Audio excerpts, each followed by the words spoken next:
On va passer à Donald Trump. Et d'ailleurs, vous voyez, là, un juge de Los Angeles suspend la remise en cause du droit du sol qui a été ordonné par Donald Trump. On verra les détails de cette affaire, mais c'est là qu'on voit que... C'est quand même là une atteinte, si je puis dire. Ouais. Sur le fond, je suis d'accord, mais c'est une atteinte au 14e amendement, vous le savez, de la Constitution des États-Unis. Ouais. Et donc, pour modifier l'article 14 de la Constitution, il faut la majorité, je crois, des 2/3 du Congrès. Il les a pas aujourd'hui, même s'il a une très forte majorité.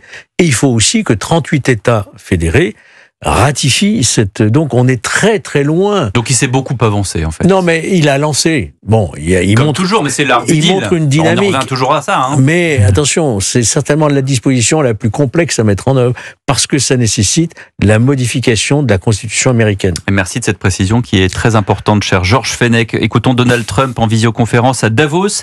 Il propose aux entreprises du monde entier de venir produire aux États-Unis directement. Beaucoup d'emplois et d'entreprises vont venir ici. Vous savez, nous avons un impôt sur les sociétés à 21%. C'était 40%. Je l'ai passé à 21% lors de mon précédent mandat. Et nous allons encore l'abaisser à 15% à condition, et c'est une grosse condition, à condition que vous produisiez aux États-Unis. Nous aurons l'impôt le moins élevé. 21%, c'est déjà parmi les plus bas au monde. 15%, c'est le plus bas que nous pouvons faire. Et nous serons le pays qui taxe le moins parmi les plus grands, les plus puissants pays au monde. Il n'y aura pas photo, nous allons descendre à 15% pour les entreprises qui produisent ici aux États-Unis et ça va faire un buzz sensationnel. Alors c'est toujours pareil avec Donald Trump, d'un côté il vous propose de venir investir dans son pays et puis dans un autre temps il annonce son intention de taxer davantage l'Union européenne si le comportement envers les produits américains ne change pas. L'Union européenne nous traite très injustement, elle nous traite très mal. Elle n'achète pas nos engins agricoles ou nos voitures, mais elle nous en envoie par millions. Elle veut vendre ses produits aux États-Unis et elle le fait. Nous avons des centaines de millions de dollars de déficit vis-à-vis de l'Europe et personne ne peut s'en contenter. Nous allons nous en occuper. L'Europe a aussi la fiscalité la plus forte. Ils ont pris 15 ou 16 milliards à Apple, des milliards à Google, et je crois qu'ils demandent aussi des milliards et des milliards à Facebook. Ce sont des entreprises américaines, qu'ils le veuillent ou non, ce sont des entreprises américaines. Ils ne devraient pas faire ça.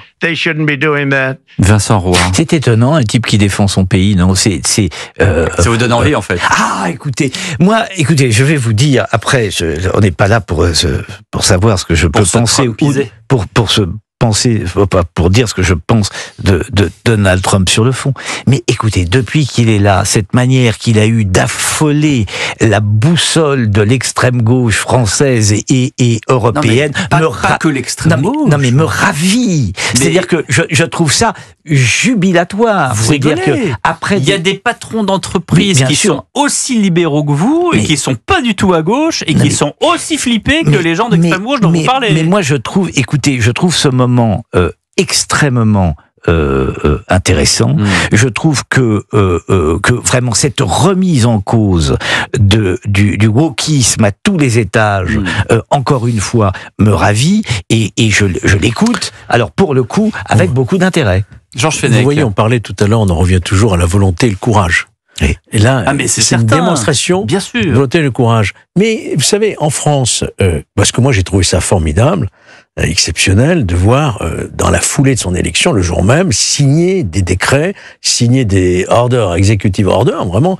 Mais nous pouvons le faire en France. Et d'ailleurs, je vous rappelle que lorsque M. Macron a pris le pouvoir en 2017, vous le souvenez, de manière très solennelle, dans son bureau, il commence à signer des ordonnances sur les lois travail. Oui. Disant voilà, je fais ça tout de suite. Absolument. C'est un peu ça qu'a fait, Trump, mais de manière démultipliée. Oui. Et je pense qu'effectivement, l'article 38 de la Constitution de 58 permet au chef de l'État qui vient d'être élu, effectivement, il faut qu'il dispose aussi d'une majorité parce qu'il va falloir une loi de ratification. Oui, c'est pas le cas là. C'est pas le cas. Mais je pense que gouverner comme ça par ordonnance dans les 100 premiers jours, c'est ainsi qu'on peut espérer faire évoluer les choses. Oui, puis c'est donné un signal. Hein. Ça existait.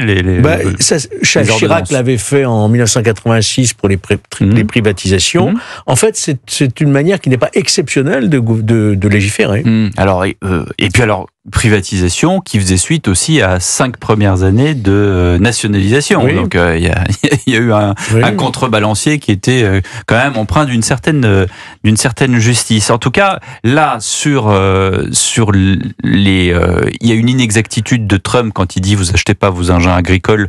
Tout à l'heure, Jean-Claude Dacier disait moi, je passe mes week-ends dans les champs et je vois que des machines agricoles dans les champs français. Et c'est vrai que c'est quand même un des produits de tracteurs, notamment, qui sont américains. Donc ça, il faut quand même là. Les Tesla, aujourd'hui, n'importe quel chef d'entreprise qui a envie d'avoir une voiture aujourd'hui, à une époque, on achetait une Mercedes. Aujourd'hui, on achète une Tesla. Bon, ça, c'est avec l'air du temps. C'est comme avec les téléphones portables.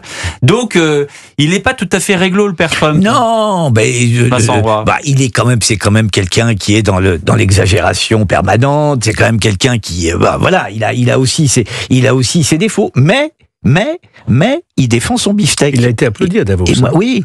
Il était en Qu'est-ce que vous visio. voulez faire Hein? Qu'est-ce que vous voulez faire? Vous voulez le huer? On est chefs d'entreprise qui disent venez chez moi, vous paierez 15% d'impôts sur les sociétés. Oui. Vous en connaissez beaucoup des pays en Europe? C'est une bonne offre. C'est un bon deal, comme on dit. Mais on attend que ça. Oui. Il va développer l'énergie, développer l'énergie qui sera beaucoup moins chère, défiscaliser, réduire l'impôt. Depuis combien de temps on parle de la baisse des impôts de production en France? Ah oui.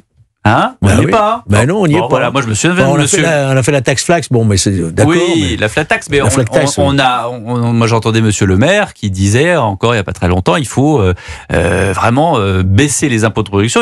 Il a réussi, ça on peut lui quand même donner gré de ça. Il n'a pas réussi à les supprimer, mais en tout cas il a réussi à les abaisser, mais on est quand même très très loin du compte. Ah oui, on est loin du compte. Merci Vincent Roy, merci beaucoup à vous Georges Fenech.